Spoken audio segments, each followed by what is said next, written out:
Belum lama ini viral pengendara mobil yang terjebak di tengah jalan cor yang masih basah.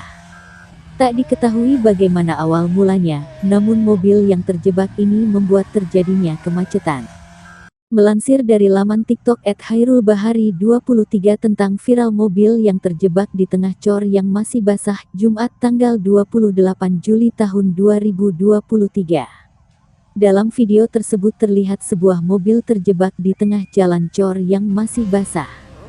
Sang pemilik akun bagikan video tersebut dalam keadaan mobil yang sudah terjebak dalam cor.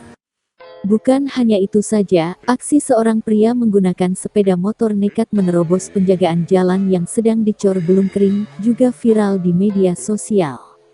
Berdasarkan informasi yang berhasil dihimpun, kejadian tersebut terjadi di Jalan Raya Gabugan Sumberlawang wilayah Desa Ketro, Kecamatan Tanon, Kabupaten Sragen, Jawa Tengah, Rabu tanggal 2 Agustus tahun 2023, siang. Pria yang nekat tersebut hingga kini masih misterius dan belum diketahui identitas lengkapnya. Ia kabur setelah terjebak di cor beton dan kabur saat dikejar-kejar oleh pekerja yang sedang melakukan pengecoran.